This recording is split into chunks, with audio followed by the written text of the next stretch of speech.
各位朋友，大家好。一个人的成长有两个途径：上课和上当。不上课就会上当。一个人呢，他的认知也有两个途径，那就是教育和教训。如果不被教育，就被教训。欢迎大家来到互动学堂。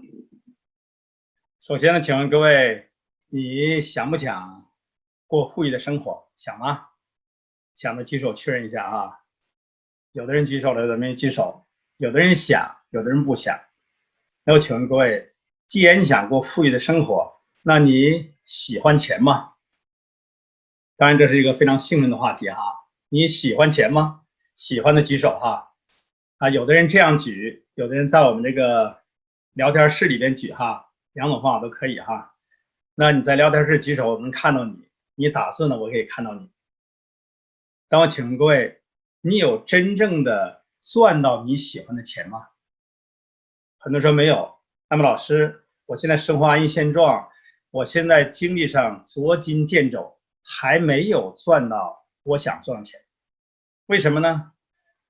很多人想过富裕的生活，很多人喜欢钱，但是他们不喜欢赚钱。喜欢钱跟赚钱是两码事儿。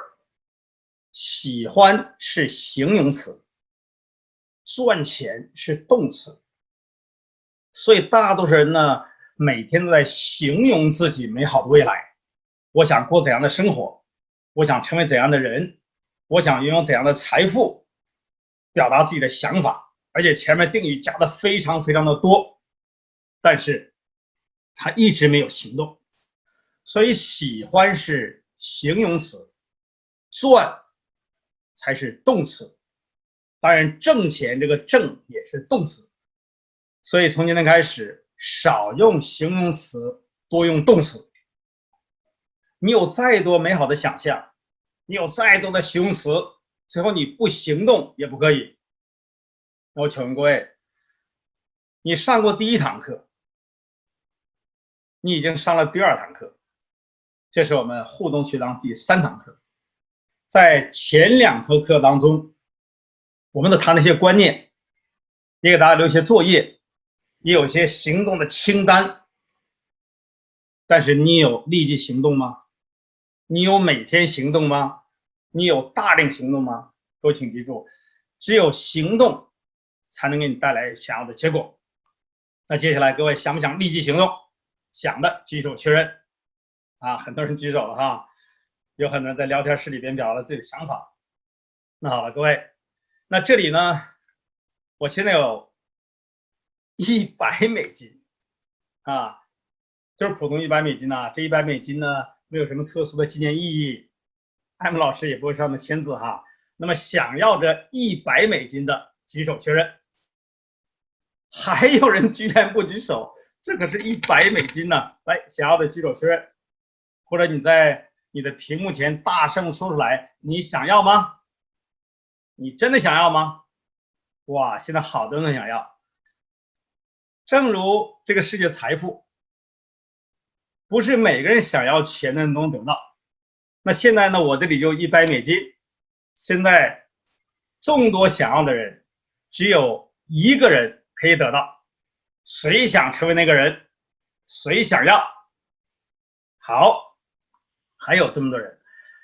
那为了公平起见哈，我们现在呢来做一个游戏。在游戏当中呢，只有1个人可以得到$100。这个游戏呢叫做$100的拍卖游戏。那在游戏开始之前呢，我来宣布一下游戏的规则。大家呢现在看屏幕。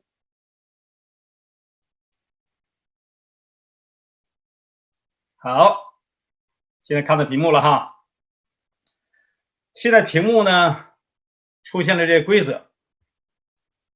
第一个规则，所有在线的观众都可以参加。机会来了哈，所有人都可以参加。拍卖呢从5元起拍，你可以在你的聊天框里面打我出5元，或者你直接写5元都可以哈。这时候呢，还有更多的人呢想得到这100美元，所以他开始加价，说我给10元，说我出20元，那每次加价呢至少5元，就是以5为单位哈，5的倍数就对了。第三，价格最高者获得这枚钞票，因为是拍卖游戏嘛，谁出价最高，这枚钞票就属于谁的了。当然，在整个的拍卖过程当中，出价最高和出价第2高的人都需要付款。比如说，出价最高的是80块钱，出价第2高的是75块钱，那么出价80块钱的当然是美金了，他得到了这100美金的钞票。但是出价75美金的，他排了第2名，第2高。虽然他没有得到这枚钞票，但是他也需要支付75美金。听好了哈，真的。那最后你要把钱交给你的领导人哦。好了，现在拍卖开始。现在请各位来出价。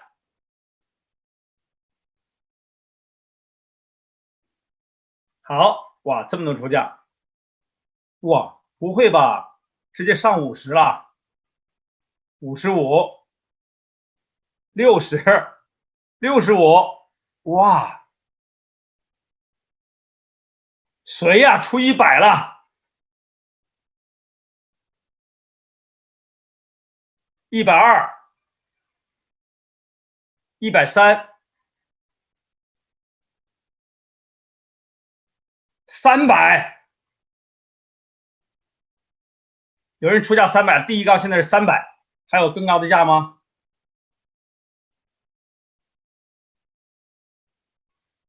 ？500，不会吧？500块钱，现在最高价。600，现在600是最高价。还有700是最高价。800，居然有人出800，哇，请管理员记下来啊，这谁出的哈？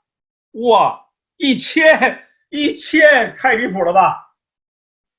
哇，大家真的想赚钱疯了啊！好了，第2高的是，哇，1100，还有1100了，已经1100了。Oh my god，1100最高价。好了，现在第1名是1100哈，叫传奇呀，这个人哈，后面还有字母不念了哈，传奇1100。那第2高的价呢是1000块钱。好了，现在呢我们拍卖结束了。好了，各位，现在我们来看一下哈，整个拍卖游戏这个过程当中，大家都想要钱，大家都喜欢钱，大家都想赚到钱，所以呢，我们就开始了一个游戏，叫100美元的拍卖游戏。在线的所有的观众几乎都沸腾了，有2部分哈，一部分就是参与者。为什么参与呢？因为想要赚到钱，想要挣钱。如果今天拿5块钱赚到100块钱，各位多少回报率啊？如果拿10块钱赚到了100块钱，多少回报率？所以大家呢心里面有个期望，我希望以很小的投资赚到更多的钱，就开始参与了，我开始要得到100美金。但最后你会发现，今天喜欢钱的，想要挣钱和赚到钱的，不仅仅是你，还有更多的人参与到游戏当中。所以就看到这个聊天室里边，更多的人呢想要获得钱，所以他们参与的方式是什么呢？就是我要拼命的来争取，我要想获得100美金，我想赚到钱，我要达到我这个目的。正如我们的说，一群创业者蜂拥而至，进入到生意当中，进入到传统生意的领域，进入到某一个行业，做某一项业务，开始某一项生意就开始了，大家都想赚到钱。但你会发现，今天有的人赚到钱，有的人没有，甚至还有人赔了钱。其实我已经说过了，这就是100块钱。但是最后，我们最高那位，他为什么要拿1000块钱买100块钱？这显然是赔本的买卖，赔了。像传统生意一样，很多人投了1000万，最后呢赚到了100万，你900万就没了。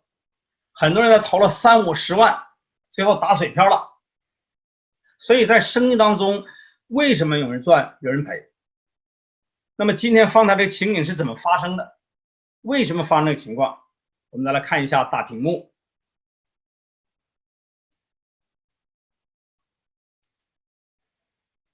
这里边呢列出一个图表。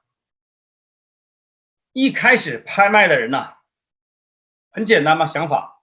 比如说我们假设啊，这个 A 跟 B 啊，张三李四嘛 ，A 出价5元，那 B 想你5块钱想得100块钱，我要跟你争，我出价10块，那我还有10倍的回报率呢，对不对？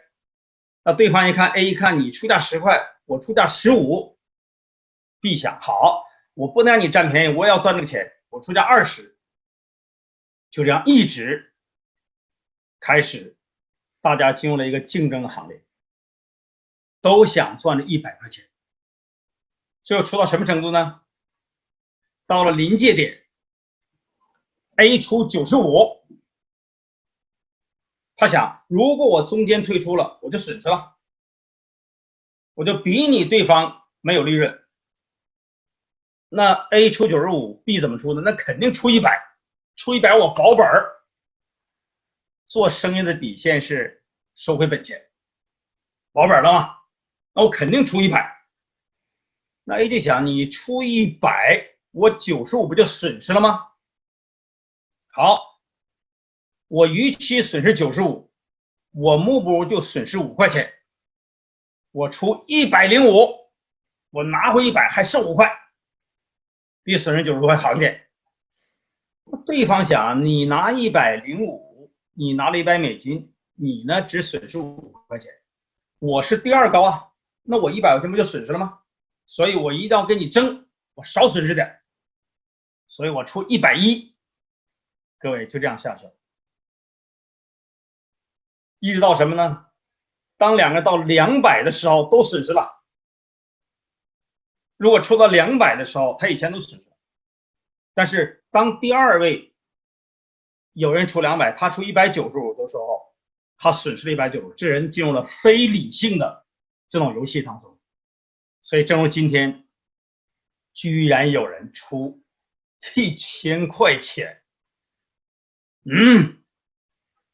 来要了$100。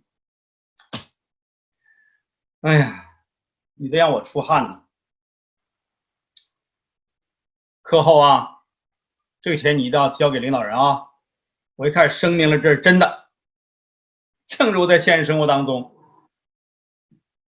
很多人都想赚钱，大家都想过富裕的生活，但是为什么有人会赔钱？这就是今天我跟各位探讨的话题。艾玛老师主讲的互动学堂第3堂课：传统生意竞争的陷阱。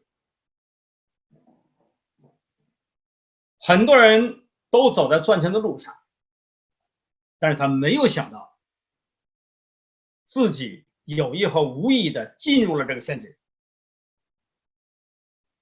这里边有个重要的原理，那就是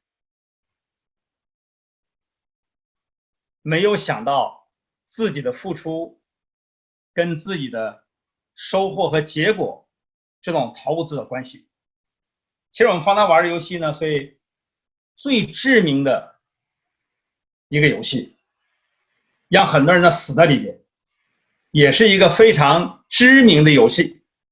这游戏在很多场所出现过，曾经呢在哈佛大学、耶鲁大学都出现过，叫$1拍卖这个游戏。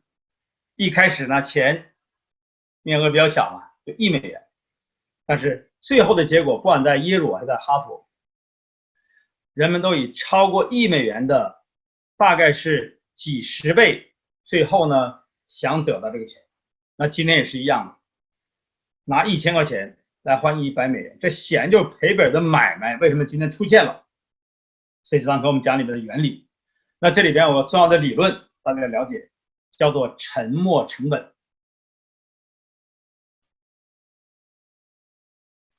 好，现在我们回到金多钱。为什么人们会参与一个显然不赚钱的一个活动？为什么人们会进入一个赔本的游戏？比如说今天传统生意为什么赔钱？这里边有一个重要的理论，叫沉没成本。很多人呢没有考虑到沉没成本。什么叫沉没成本？先下一个简单定义啊，就是说已经发生且无法收回的支出。你比如说时间呐、金钱呐、精力呀，就是精神和体力嘛，里面还有你个人的情感。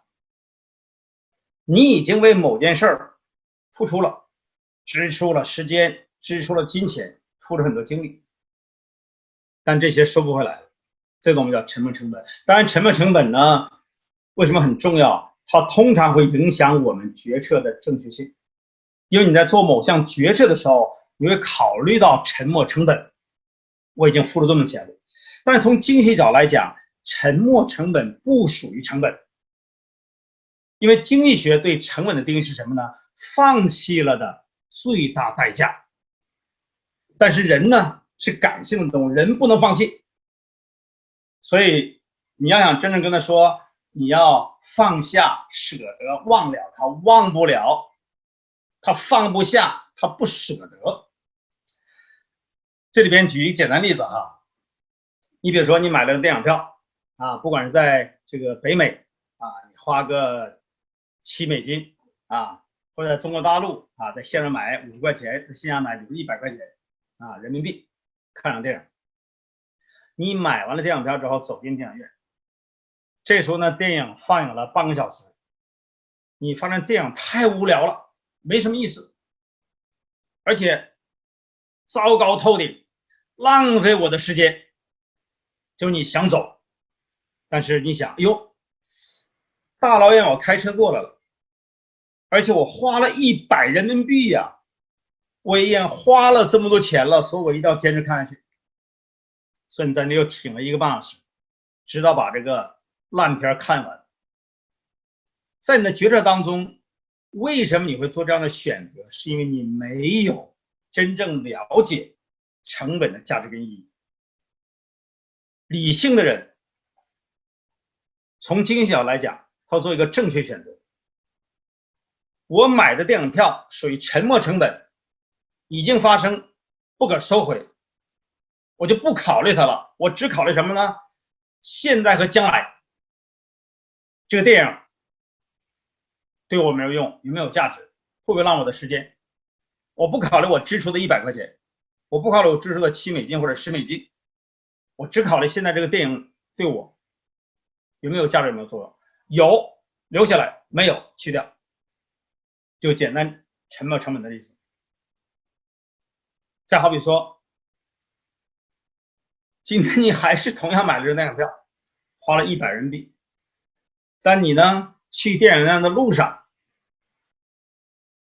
丢掉了，一到电影院发现，哎呦，这电影片没了，丢掉了。那你只带了200块钱，100块钱买的电影票，兜里还剩100块钱，那请问你是就此回家呢？算了，不看了，今天损100块钱，也损一场电影，你还是花另外的100块钱再买那张看呢？这里边也是沉没成本的概念。还有哈，谈恋爱，追一个女孩子，花了整整3年的时间，追女孩要费钱的，花了多少钱呢？花了10万块钱，但是没追上，两个3年的磕磕碰碰，不断争吵，也没有确定关系，能不能成为终身伴侣，很多事都没有定下来。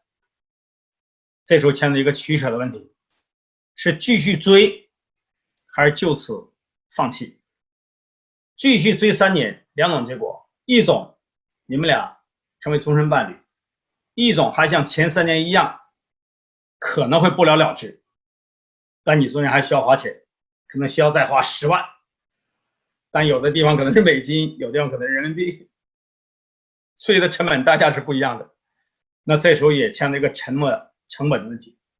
如果今天你考虑到沉没成本，你说我已经花了3年的时间，这属于沉没成本，我已经花了3年的精力情感沉没成本，我已经花了10万块钱沉没成本，所以我不能放下，不能舍得，不能忘了，哪怕只有10%的希望，甚至1%，我一定要追下去。这就在决策当中被成本所控。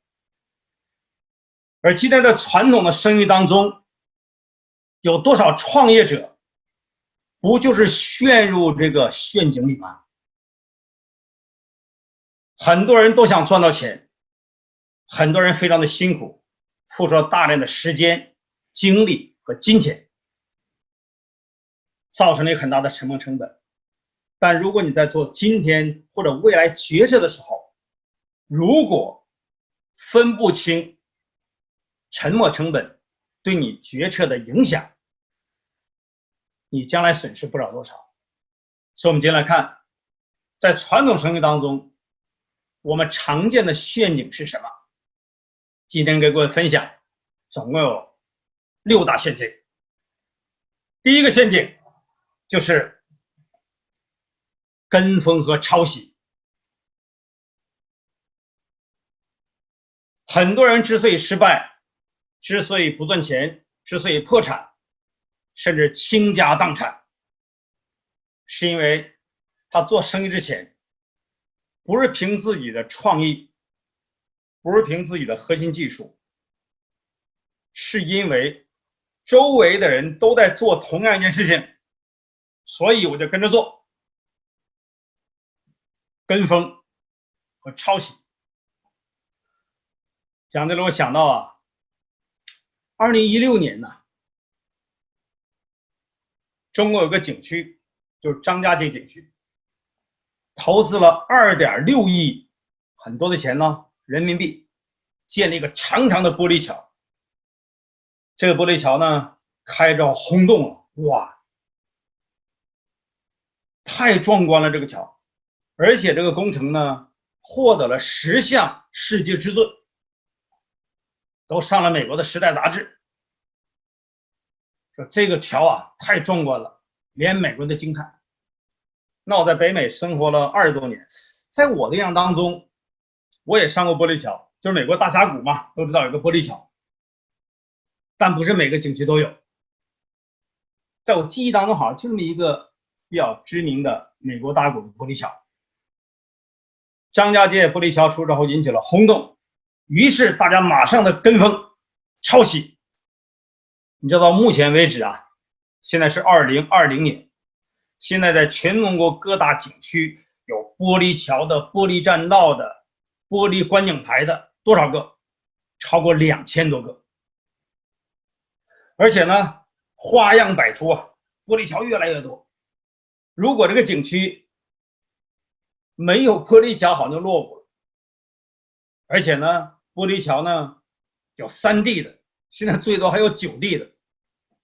但是跟风跟抄袭的结果，在玻璃桥这事儿出现了2个弊端。第一个弊端是什么呢？那就是出现了一个潜在的风险。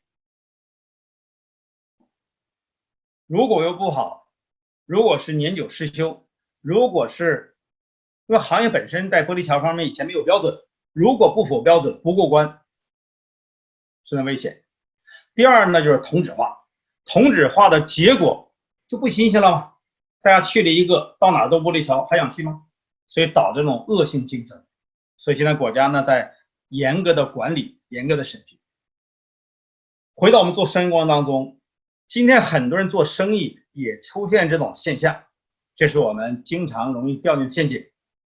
跟风和抄袭。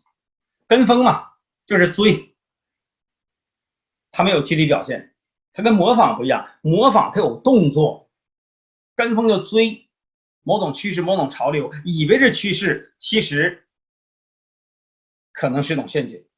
那抄袭更不用说了，抄袭其中一个含义是什么呢？那就是不顾实际，照搬别人的思想、方法和经验。那这里边是因为更多的创业者不了解一件事情。现在我们来看大屏幕哈，这件事是什么呢？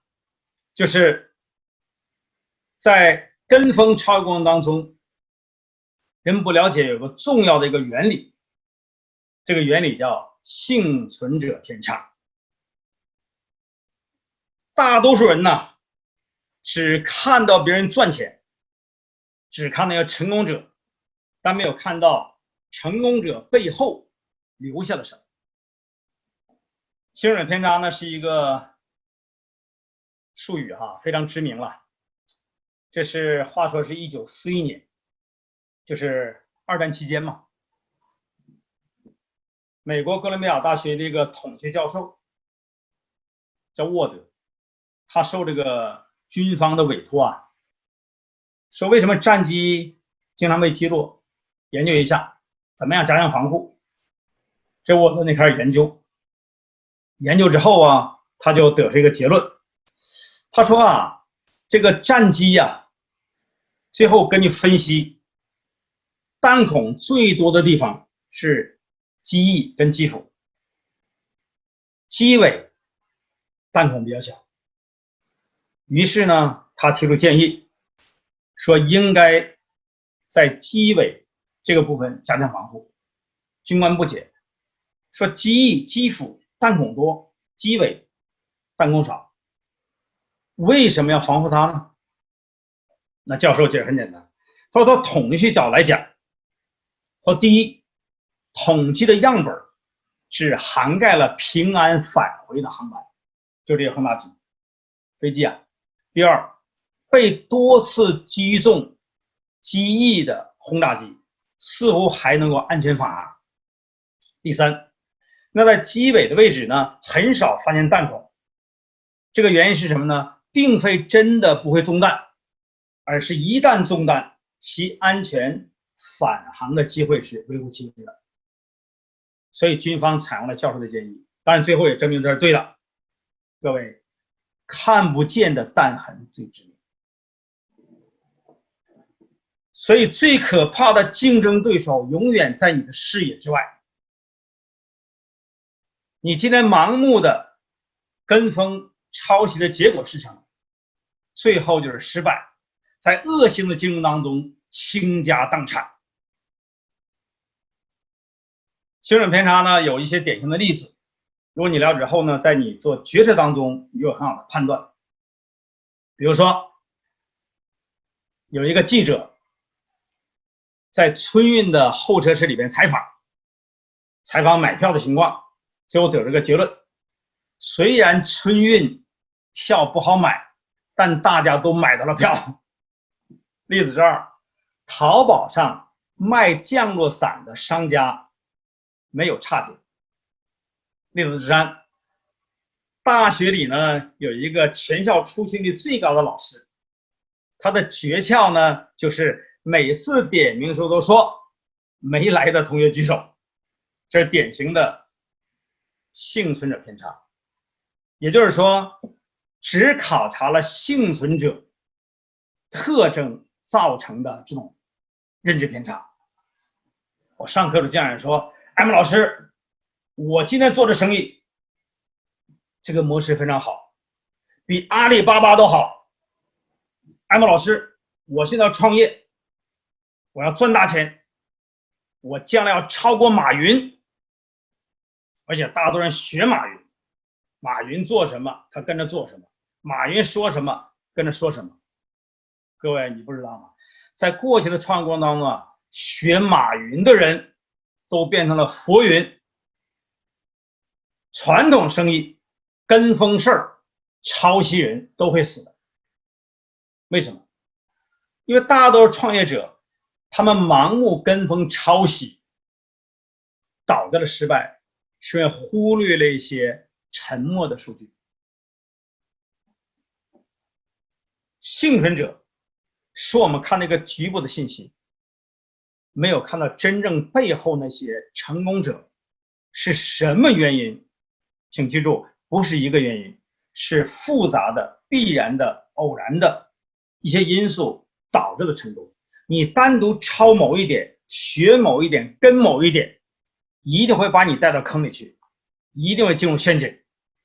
所以各位创业者，请记住，千万不要跟风，千万不要抄袭。怎么做？最后呢，给各位一个配方。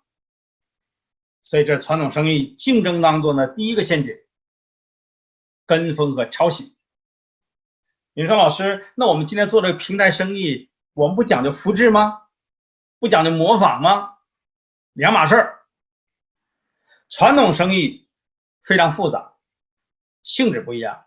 平台生意只是一个平台，所以成功者有些共性做同样的事情，这是两种关系。所以在系统里边，你确实要复制，确实要跟随，而复制跟随跟跟风模仿抄袭是有区别的啊，大家区分开。那传统生意竞争当中，第二个陷阱是什么呢？就是商业从众。商业从众跟跟风抄袭的区别是整个某一个行业、某一个阶段、某一项产品、某一个项目集体式的向某方面迁移。所以各位请看屏幕，来看第二个陷阱，有没有人掉进去过？你如何去避免？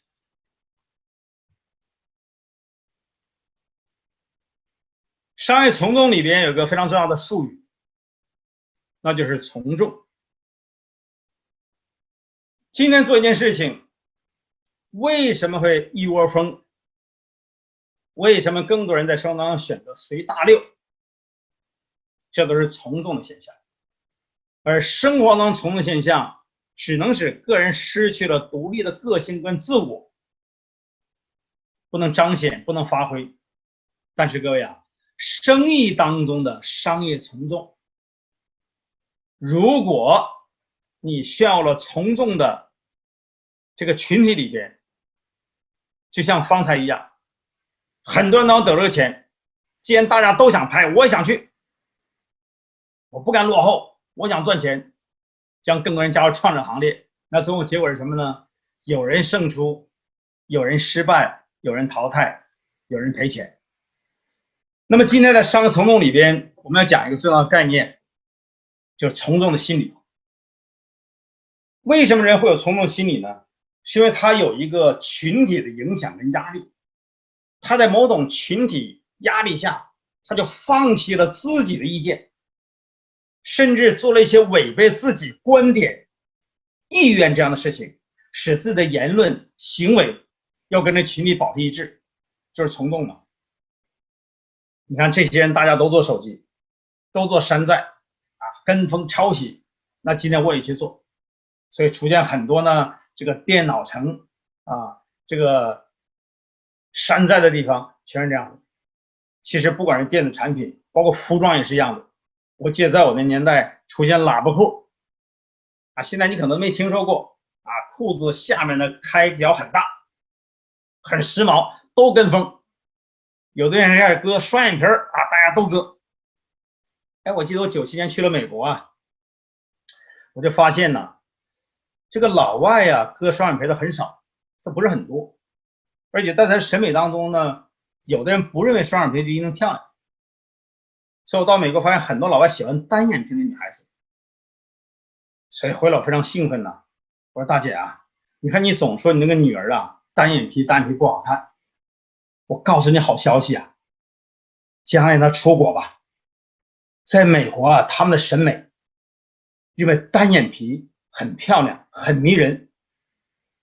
我姐一拍大腿，你早跟我说呀，这个暑假刚刚做完了双眼皮手术，你看跟风抄袭，有很多这样情况呢，在商业当中变成那种商业从众，他不敢跟大家意见有分歧，大家都这样做，我就这么做。还有一段时间，你看制造业工厂不办了，做工厂不赚钱呢？为什么做房地产？开始做房地产的生意，所以商业城中害死了一批人。当然，中国改革开放啊，我们拿中国大陆来讲啊，40年，这个赚钱呢也经过了一窝蜂，每波蜂都不一样。你想象一下，在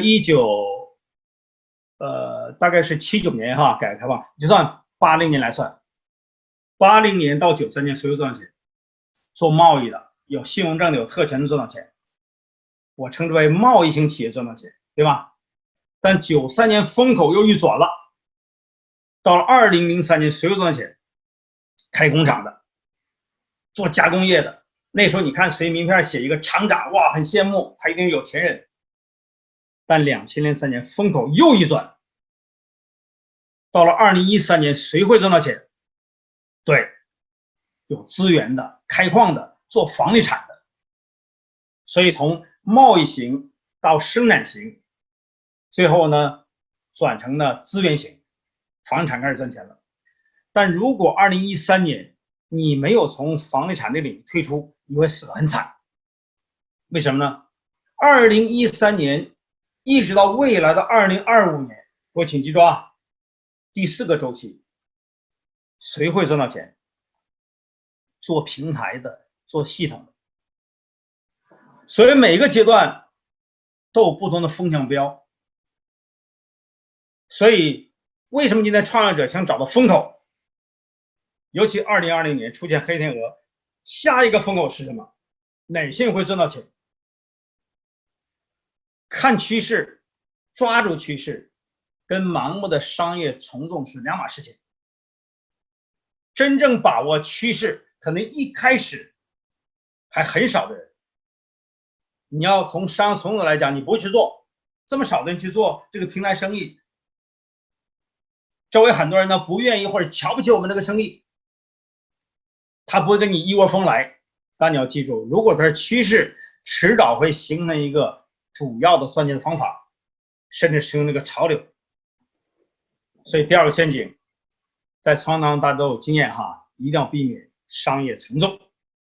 现在来看第3个陷阱，传统生意竞争的第3个陷阱，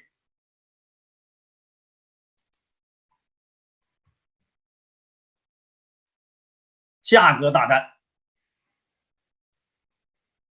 价格大战产生的结果是什么？大家都知道，对，不是两败俱伤，是行业重新洗牌。为什么会发生价格大战？正如今天你在商业从众当中，你受信息的压力，因为大多数人都这样做，所以我这样做。规范的压力，大家有这样的想法，如果不做，违背大家的标准，我就这样做。从众的结果导致了某一个行业的过剩，从众的结果最后产生了大批同质化的产品，这是价格战的前提。那么既然产生了同质化的产品，还有一些当然是成本优势嘛，就是说有一些呢规模化生产，它降低了成本，那当然我在定价策略当中我就低价。你看现在搞促销啊、大甩卖啊、各种名目啊，其实都是降价的行为。那价值观当中你跟不跟？如果不跟，你卖不出去，跟了就赔本。所以在价格当中企业之间这是恶性竞争，你避免不了。所以你看现在呀，整个市场各行当死的死，伤的伤，不死的就在逃亡。那为什么会产生价格大战呢？如果原因不去掉，因不去掉，果迟早会出现。有的企业不惜赔本，不惜本钱，为了抢占市场。还有一些呢，它本来就是成本带动，它有成本优势嘛，我就产生规模了，我钱赚到完了，好了，我现在有成本优势了，我就降价。还有的行业呢是过度的发展，有的行业发展太快了，供过于求，产品太多了，那只能降价。有一些不情愿的，你降到这个份上了，我没有办法，我只能应战。所以抢占市场，还有成本带动，还有就是供过于求，还有被迫应战，是它一个重要原因。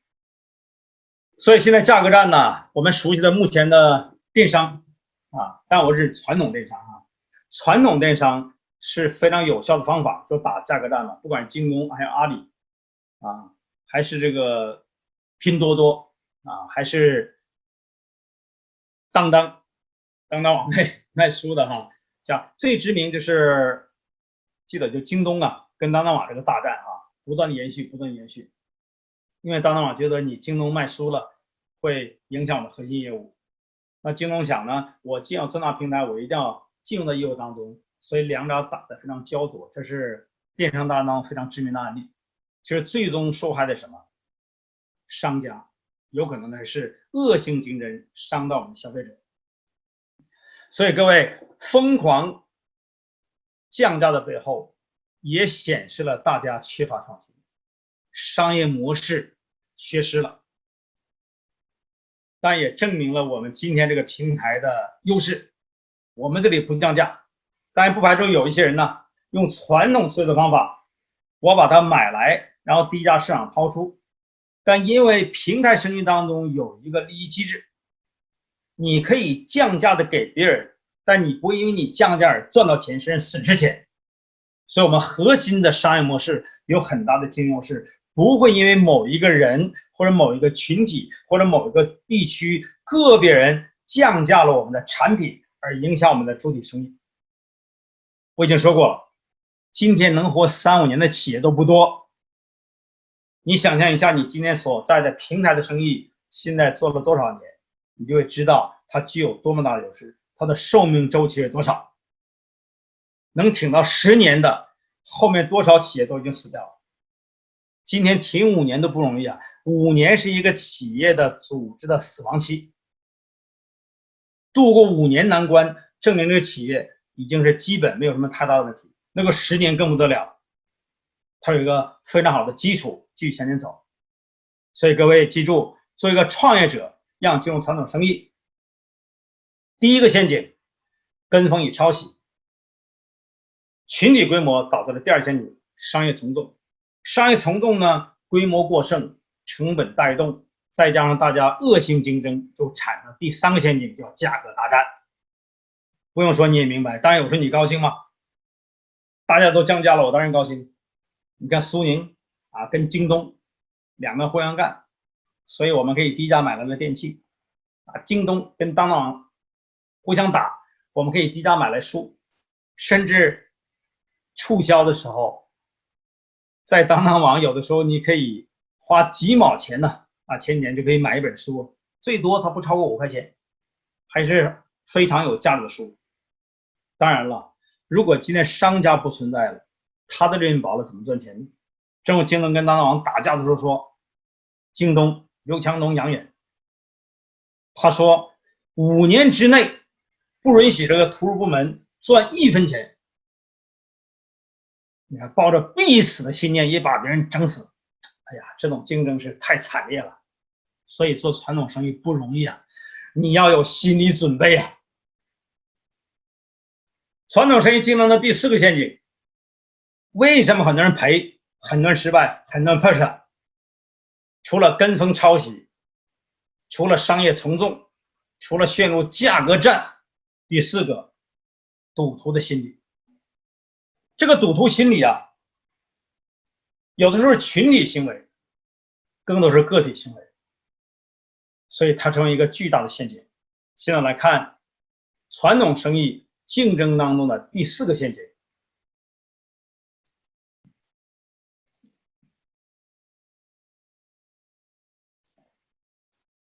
赌徒心理。哎呀，一谈到赌啊，又想到100块钱了。放到大家哪是投资啊，哪是做买卖做生意啊，哪是拍卖呀？我看到一群赌徒啊，为你担心呢。如果今天这堂课你不听好，前2堂课不去回顾去学习，改善你的心智模式，将来更多的陷阱等待你。赌徒心理有没有看到或者听到？很多赌场里边赌了一宿，为什么？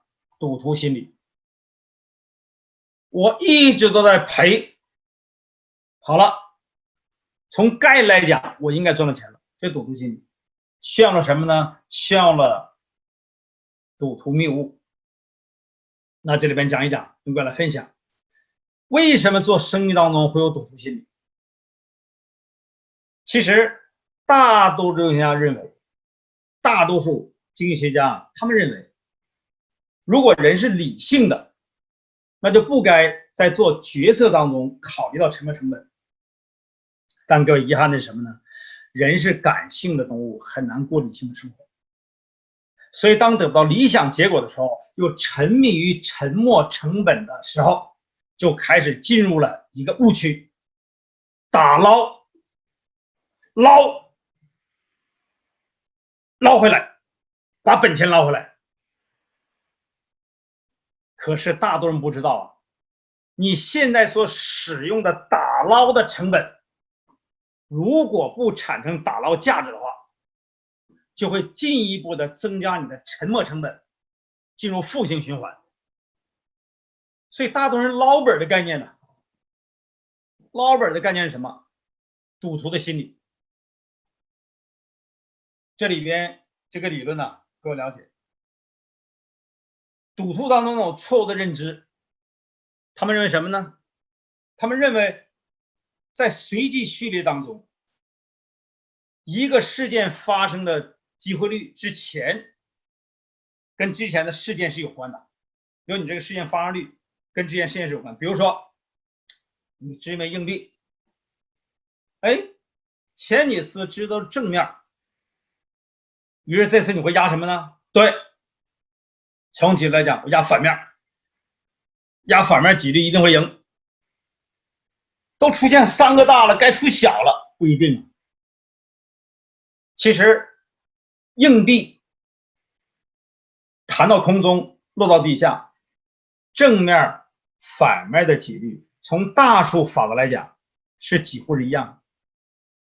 换句话说，不管前面出现多少次正面，你下一次出现正面的机会还有很高的几率。而赌徒不了解，他认为某一个随事件当中的发现出现跟之前有必然的连续，前面少后面一定多，前面多后面一定少，这是谬误。你看今天做传统生意的人为什么会赔钱？我们东北啊有一个动词，做生意当中呢经常用，而且就是很豪爽，很大气，很有钱。这动词要记住哈，要慎用。我身边很多做传统生意老板，我给他咨询的时候，他用了同样一个动词，砸。他说什么呢？我都砸这么多钱了，我再砸100万一定会赚钱。这个砸是非理性的动词，各位啊，你有非理性的心智模式，一定产生非理性的思维，一定会有非理性的行为，最后一定得到一个非理性的结果。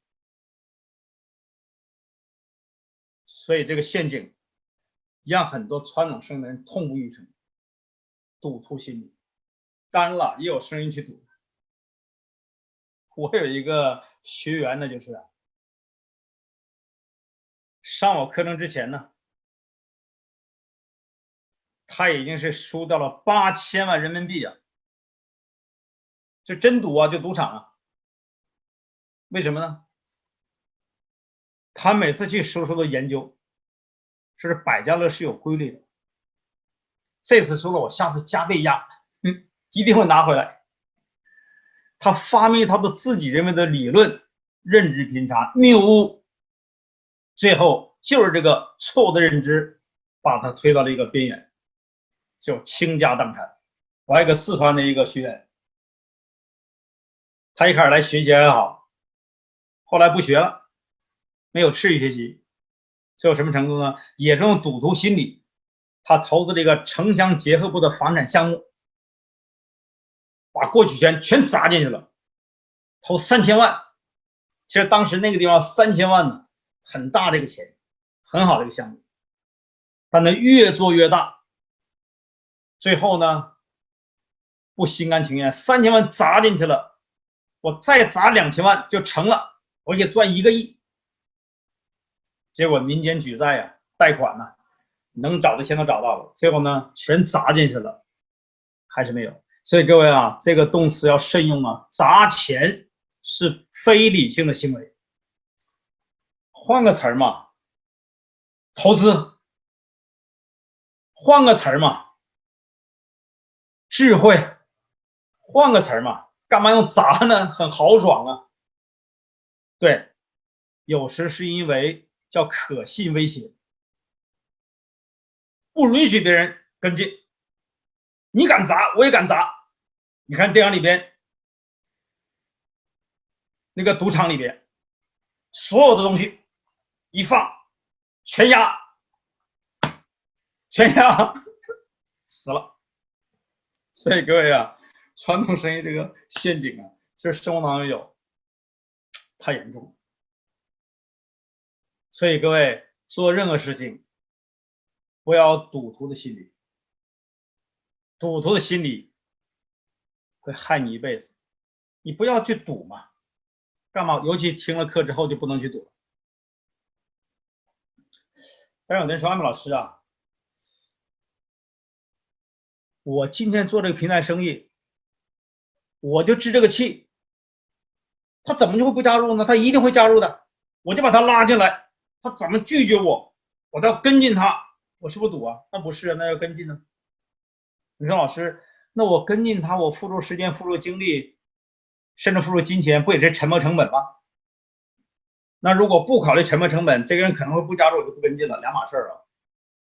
因为和传统生意相比，做组织性要做平台生意的也有沉没成本，但你要区分呢。你今天跟别人讲生意遭到了拒绝，你今天跟进一个新人，很久都没有结果，做了好长时间都没有收入，确实产生沉没成本，那需要坚持吗？各位清楚，传统生意沉没成本当中，成本结构是主要是金钱，然后是时间，然后是精力。而今天我们这个组织性叫平台生意，最大的成本结构不是金钱，除非你天天请人家吃火锅，天天给人家吃大餐，包饺子，那种方法我不主张嘛。以前我们在线下的时候，一杯咖啡就搞定了吧，线上更简单嘛，对不对？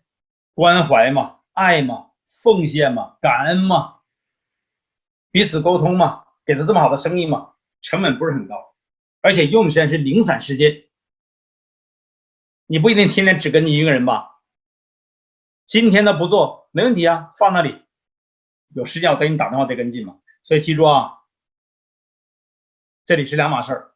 传统生的成本的结构跟组织上的成本是不一样的。了解之后你发现，当有的时候你还是要坚持的，往前再走一步就海阔天空了。好了，这是我们传统生意当中遇到的一个陷阱，叫做赌徒的心理。现在接下来看屏幕。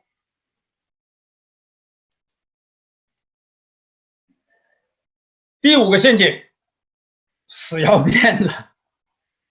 对，你都能接到下句话了，死要面子怎么样？没错，活受罪。为什么？这里边有一个重要的原理啊，就是自尊呐。这人不要面子怎么能行呢？因为人有自尊心呐。但你太有面子也不行啊，你太有面子就变成虚荣心了。如果不控制好这里的界限，在将来呢，你会陷入到传统生意竞争当中死要面子的陷阱。其实自尊呢是好的，至少是中性的，它是一种自我评价，然后当然也有外界评价哈，产生了形成一种自重、自爱、自我尊重的并且要求别人社会集体也对他表达尊重、情谊跟情感，这种情感点是好的，它也是我们人格当中一个重要的组成部分。当然了，自尊有强弱之分，如果太强了，就变成虚荣心了，这个自尊太强了；如果太弱也不行，太弱就自卑了嘛就像今天很多人做一件事情，经常遭受别人的批评，做不好嘛，别人当然批评你了，批评来批评去，这人就自卑了。就那小孩可能学习不好或者不听话，你天天说他，天天说他，天天说他，自卑了。自卑也是个问题，对吗？其实各位，不管是成功的还是失败的，你每个人的心里都住着了一个批评者，你每个人心里都有一个批评者。你要知道，自己会谴责自己，别人会批评你，甚至别人会进驻到你的身体里边批评你、指责你。你要做一个动作，拦截。所以每次拦截批评者的袭击之后，各位请记住，你要尽量的用一个肯定的语句来肯定自己，否则你在自卑当中没有再出发的机会。因为我们的自尊受到了伤害。有一种自尊呢，我们叫做依靠性自尊，它依靠他人、组织，也是群体社会的评价而做自我认知。当然有些独立性自尊，不管你怎么说，我觉得很好。马云当然创业就是这样嘛，大家都说他不行，连最早跟他18个人加在一起18个人跟在一起，我们18罗汉创业嘛，18个人中间大多都怀疑，但马云自己行。他数学曾经打过1分呢，他也没有自卑自杀他没有自己行。一开始说话也并不灵光虽然他英语老师很多人笑话他的发音但他也认为自己行。他在这种依靠自尊当中逃离出来，变成独立自尊，当然最后呢变成无条件自尊。所以你到一定程度的时候呢，你可能会听取别人的建议，但不会在意别人的批评跟评价。不是说厚脸皮是因为你已经有了应付挫折跟批评者的钢筋铁骨。好了，这个自尊心如果使用不恰当，如果自尊不得体，强弱掌控不好，就变成死要面子。你看今天传统生活当中有多少人就是要面子嘛？本来你是贷款的，你干嘛给我买那个车？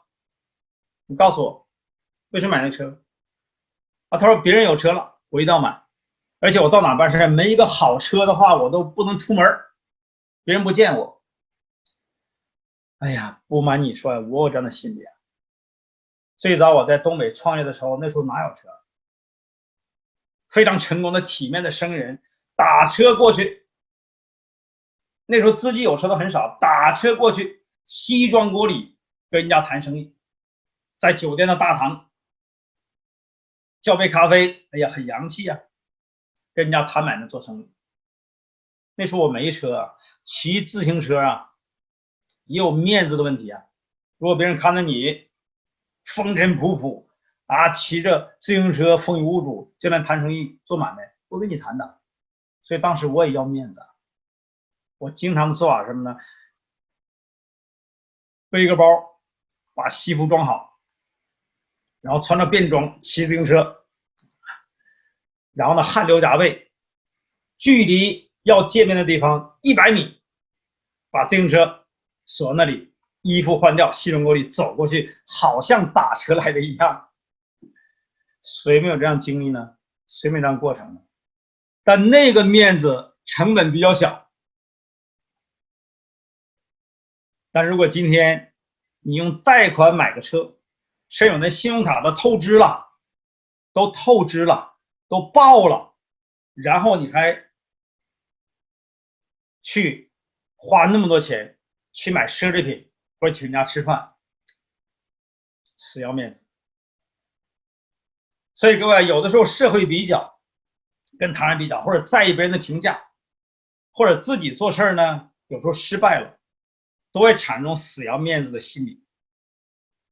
所以各位啊，尤其是依靠性自尊心比较强的人，这种类型的人，他依赖于别人，所以容易产生死要面子。所以记住的话，死要面子是传统生意当中一个非常大的陷阱。有的人之所以在那死撑，就是要这个面子，不敢承认自己失败，不敢认为自己错了。其实你当时就差那么一句话，付出就付出了，沉没成本不存在的，不管我做了多少，我再挺下去一定会亏，别要这个面子了，面子值几个钱呢？对吗？你就不会亏那么多，不会死那么惨。当然了，做传统生意赔了，不能死要面子，但是做人还是要尊严的哈。哎呀，这里边，跟各位讲个小故事吧。这老婆生气了，生气时候呢，对胖老公说，她老公非常胖，平时咱俩总吵，嫌弃老公啊。这老婆生气了，对胖老公说，我要是能找到你脖子，早就掐死你了。哎呀，这太伤自尊了，对吧？要跟你说哟，太伤自尊。那老公怎么说呢？你就从上往下一点一点的捏，总能找到脖子。他给翻译了，你知道吗？翻译成什么了呢？翻译成给他摁摩了。有的时候不能太要面子啊。好了，讲最后一个陷阱。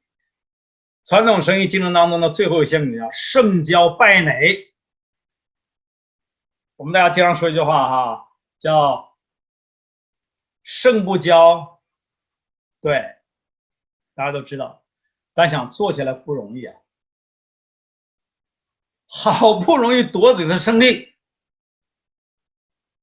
这是俺的骄傲和自豪，那不庆祝一下，不张扬一下，不炫耀一下，怎么对得起过去的支出、心血、努力、胆战心惊、诚惶诚恐、遍体的鲜血呢？所以成功之后呢，很多人张扬，而且很多人之所以成功，是一种证明，证明我行，证明我强。传统生意当中呢，竞争非常激烈，尤其你在东方，尤其在中国大陆，一定要懂得黑马战术。成名的捷径就是不动声色的提拔自己，奉自己的意志为最高主宰，而留给他人的就是干培莫做的谦让景象。为什么成功之后不能声张？有时候你一声张的话呀，你连成功的机会都没有了，你掌握不好这个分寸感，别人因为你自大，有的人甚至成功之后产生种妄想，我觉得了不起，甚至觉得他成功呢有一些人的加持，还有一些神迹，哇，谁派来的？他有使命的，哇，这更可怕呀！那已经进入临床心理学的自大妄想症了。当然了，你如果失败了，也不要太在意，也不要气馁，也不要觉得自己一无是处。确实，在过去改革开放40年，给中国大陆很多创业者带来了很好的收入和改变，有很好的机会，有很多人赚到了钱，有很多人成功了，所以很多人呢就很骄傲，甚至很狂妄、炫耀。你像什么呢？很多人不知道啊，你是为什么成功的，那更可怕呀。很多人以为自己了不起，自己有能力，以为自己真的是成功了，不是的。很多人错把时代给他的机会当成了自己的能力。不是你厉害，不是你有能力啊，你以为你真的是投资赚钱，不是。你北京、深圳、上海房子，涨了，那是你投资吗？不是，你是赶上了那个人口红利，赶上了一个刚性需求，赶上那一段你是赶上了，所以很多人错把时代给他的机会当成了个人的能力，就认为自己了不起了。所以可以说，在过去40年呢，你觉得是你赢了，你战胜竞争对手了？没有，是那个时代赢了。但现在时代变化了，进入了2020年了，不一样了。你敢说在下一个时代一定能赢吗？不一定。所以各位啊，如无系统，胜不连续；如有系统，败不久留。你要有系统啊，不是你自己偶然的成功能够研究，你要有系统。我真的希望能拿这堂课给大家讲什么叫系统，太重要了。如无系统啊，胜不连续；如有系统，败不久留。你不用担心的。其实胜败都是会产生某种非理性的情绪，所以这位管理自己的情绪最重要。如何具有系统的思考、系统的行为，对你来讲才更加重要。那讲这些呢，各位可能了解，突然发现很多陷阱不是这个事儿不好，也不是这个物不好，还回归到我们这个人呢。我们这人还回归到我们的心智模式啊，所以我建议啊，今天课程结束啊，一定要再回去再看一下第一堂课，再学一下第二堂课。你已经知道了什么是陷阱，就要离开它。这里边给各位讲一小故事啊。北京大学开学了，有个学生呢大包小裹的来到了学校。这时候呢，他想办别的事情，拿不了那么多东西，就把东西呢放在了路边。这时候正好来了一位老人，于是他就拜托老人呢帮他呢看一下包。这老人呢非常爽快的答应了。他办完事将近1个小时才回来，发现呢老人还在那尽职尽责的看守着。几天之后呢，这个北大举行这个开学典礼，结果这个学生发现呢，主席台上就坐的北大的副校长季羡林，正是那一天为自己看包的老人。所以各位啊，你有硕士，有博士，有学士，你有那么高学位，也没什么可傲的。你赚了很多钱，很成功，很了不起，也没什么可傲的。人格才是最高的学位啊。现在看一下是什么阻碍我们的成长，是什么限制我们财富？为什么很多人进入传统生意痛不欲生，倾家荡产？是因为传统生意竞争有6大陷阱。第一，跟风抄袭；第二，商业从众；第三，价格大战；第四，赌徒心理；第五，死要面子；第六，胜骄败馁。那各位想不想逃离陷阱？每个人都想。想不想在未来成长道路当中避免这些陷阱所暴露出的人的弱点、缺陷，在另外一个场景发生？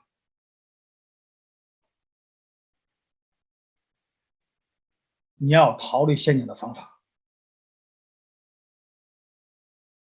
很简单，但靠你去修炼。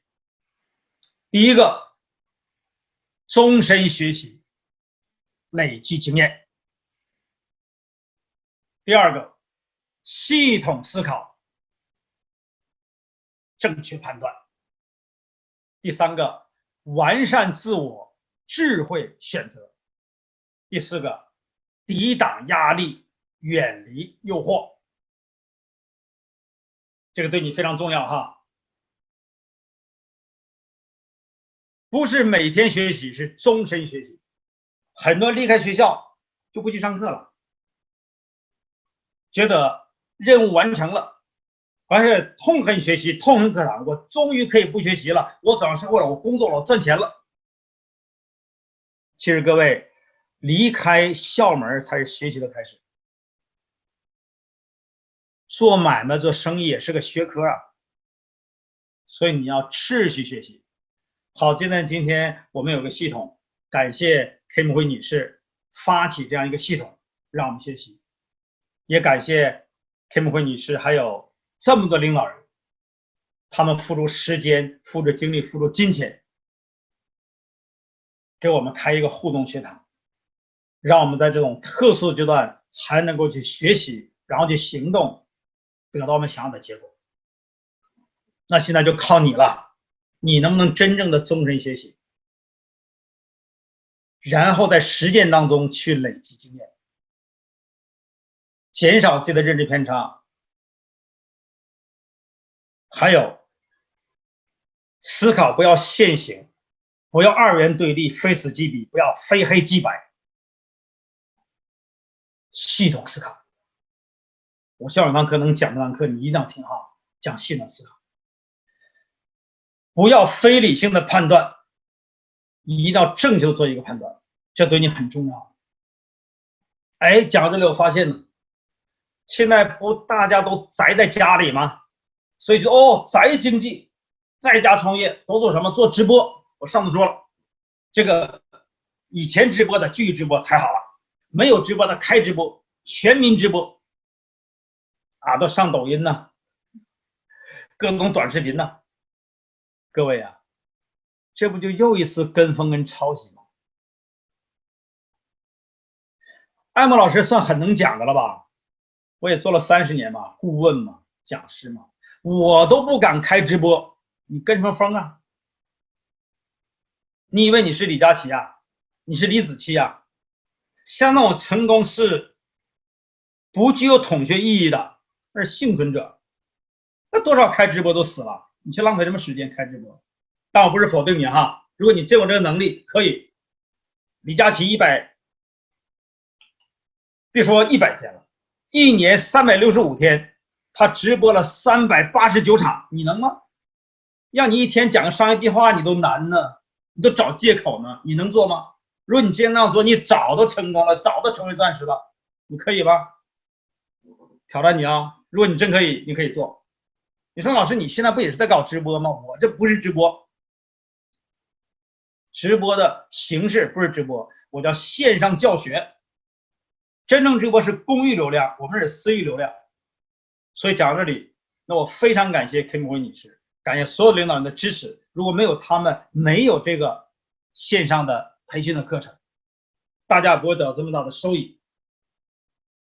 严格来讲，这不是直播，我们使用的不是公域流量，是私域流量。你看你怎么得到信息的？不都是领导人给我们这样一个机会吗？他们花很多精力、时间跟金钱，让我们得到机会吗？所以你要区分。我是不敢搞直播的，所以各位你要了解，做一件事情，你如何去做正确判断，在这过程当中不断的完善自我，不要即兴选择，在信息不对称、在认知偏差的情况下，做一些非理性的选择，最可怕。非理性选择，我说过了，一定有非理性的结果。再加上遇到一只黑天鹅，死得非常惨，这是死无。当然了，有压力呀，这群体有压力呀，社会有压力呀，周围他人的评价有压力呀，父母有压力啊，谁没压力啊？在外面有压力，现在待在家里有压力。哎呀，这个马来西亚封国第4天呢，仅仅4天呢，报案统计，打架斗殴的在外面啊，刑事案件3起，4天3起，车祸5起，夫妻吵架80233起，谁没压力啊？你看都窝在家里有压力了，有压力互相打了，互相吵了。做传统生意压力更大呀。但各位你要抵挡住压力，远离诱惑。真正的成功是要做一个智慧的选择，瞄准一个有价值的目标，全力以赴。一个真正成功者要学会拒绝远离目标的诱惑。如果今天你认为你选择正的道路走下去，别今天别人跟你说就跟他走。